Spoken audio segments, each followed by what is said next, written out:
తొలి ఏకాదశి శుభాకాంక్షలు. నేను ఈరోజు తొలి ఏకాదశి గురించి చెప్పబోతున్నాను. తొలి ఏకాదశి అనేది తెలుగు పండగల్లోనే అతి ప్రాముఖ్యత కలిగిన పండుగ. ఒక సంవత్సరంలో వచ్చే 24 లేదా 26 ఏకాదశులలో మొదటిది కాబట్టి దీనిని తొలి ఏకాదశి అని అంటారు.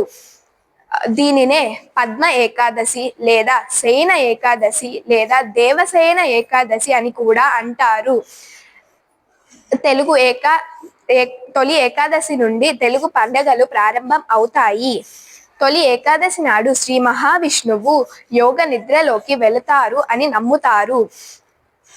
తొలి ఏకాదశి నాడు నిద్రించిన శ్రీ మహావిష్ణువు మరలా కార్తీక శుద్ధ ఏకాదశి నాడు మేల్కుంటారు. ఈ 4 నెలల కాలాన్ని చాతుర్మాసం అని అంటారు.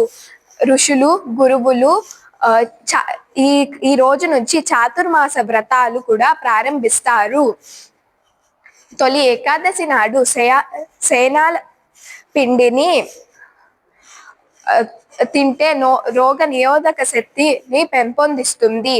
రైతులు కూడా ఈ పిండిని పొలంలో చల్లుతారు. దీని వలన వర్షాలు బాగా పడి పంటలు బాగా పండుతాయని వారి నమ్మకం. ఆధ్యాత్మికత చింతనకు నియమబద్ధమైన మన జీవితానికి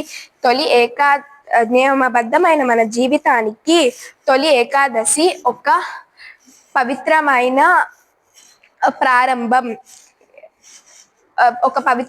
ప్రారంభం. ఈ రోజు ఉపవాసం ఉండి జాగారం చేస్తే మనకి మంచి జరుగుతుంది. ఈ రోజున ఆవుని పూజిస్తే మనకి మంచి జరుగుతుంది అని వారి నమ్మకం.